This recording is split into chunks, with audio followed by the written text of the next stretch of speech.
Surcharged with Divine Love by Sukmani Aunty, publishers of the book Unistar. Chapter 38, शीर्षक सत्संग, भाग 2। जय गुरु जी। एक दिन नारद जी ने उपवास रखा और भगवान के दर्शन के बाद ही इसे तोड़ने का फैसला किया।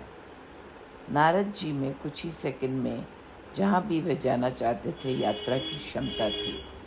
वे बैकुंठ जाते हैं और देखते हैं कि भगवान वहाँ नहीं हैं। वे लक्ष्मी जी के पास जाते हैं और उनसे पूछते हैं। वे उत्तर देती हैं कि चूँकि आप तीनों लोगों को देख सकते हैं, आप देखकर पता लगा लो वे कहाँ हैं। वे अपनी दृष्टि से देखने लगते हैं। वे सभी बड़ी जगहों पर जाते हैं, लेकिन भगवान उन्हें वहाँ नहीं मिलते। वे सभी मंदिरों और योगियों के हृदयों में नज़र डालते हैं, फिर भी उनको नहीं पाते हैं। अंत में वे प्रभु से स्वयं को प्रकट करने की प्रार्थना करते हैं। भगवान नारद जी से बात करते हैं और उन्हें एक निश्चित घर तक पहुंचने के लिए कहते हैं। नारद जी वहां जाते हैं और भगवान को साधारण वेश में लोगों के बीच सत्संग में बैठे देखकर आश्चर्यचकित रह जाते हैं। नारद जी भगवान से पूछते हैं कि वे यहाँ क्यों आए हैं। भगवान उत्तर देते हैं, उन लोगों ने मुझे प्रेम से आमंत्रित किया और कहा कि मैं उनके लिए सब कुछ हूँ और मुझे उनके सत्संग में अवश्य आना चाहिए, तो मैं यहाँ हूँ। तुम मुझे सदैव सत्संग में पाओगे। सत्संग के दौरान दिव्य प्रेम का अमृत प्रवाहित होता है और वह हम सभी पर पड़ता है। सत्संग से हमें कितना लाभ होता है, यह सीधे तौर पर हमारे आध्यात्मिक स्तर, भगवान के प्रति हमारे प्रेम और हमारे अहंकार पर, हमारे नियंत्रण पर निर्भर करता है। सत्संग में इतनी शक्ति है कि यह हमारे अंदर के 5 विकारों को जला सकता है। आध्यात्मिक संगति में रहने से हमारे मन ना तो भटकेगा और ना ही व्यर्थ के विचारों में लगेगा। सत्संग ने हमेशा गुरबानी बजाओ, क्योंकि वाणी स्वर्ग से आई है।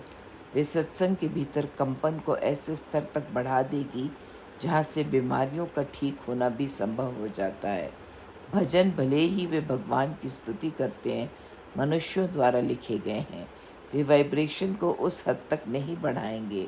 बानी सर्व रोग का औषध नाम है, जिसका अर्थ है कि भगवान के नाम का पाठ करने से सभी रोग ठीक हो जाते हैं।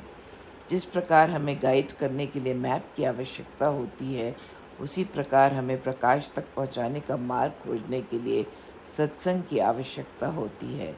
सत्संग में भाग लेने से ही हम अपने आप को किंतु परंतु से मुक्त करते हैं, सकारात्मक बनते हैं और आध्यात्मिक ज्ञान प्राप्त करते हैं।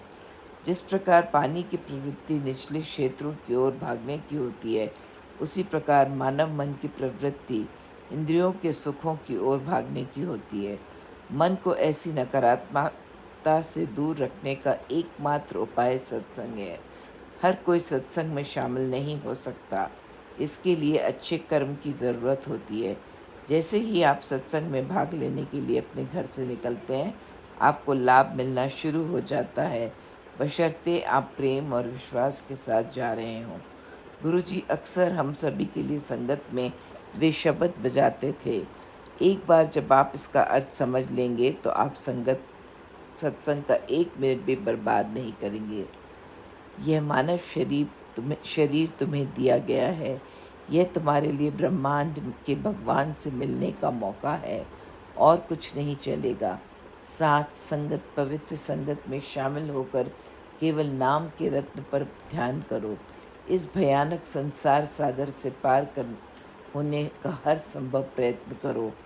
तुम माया के मोह से ये जीवन व्यर्थ गंवा रहे हो। तू अनेक जन्मों में कीड़ा और पतंगा बना हुआ था। अनेक अवतारों में तू हाथी, मछली और हिरण था। अनेक अवतारों में तू पक्षी और सर्प था। अनेक योनियों में तू घोड़ा और बैल बनकर जोता गया था। ब्रह्मांड के भगवान से मिल। अब उनसे मिलने का समय आ गया है। इतने लंबे समय के बाद यह मानव शरीर तेरे लिए बनाया गया है। तू माया के मोह में यह जीवन व्यर्थ गंवा रहा है। मैंने संगत को तुम्हारा परिवार बना दिया है। यही काम आएगा और कोई काम नहीं आएगा। संगत ही सच्चा परिवार है। सांसारिक रिश्ते माया के धागे से एक साथ बंधे हुए हैं।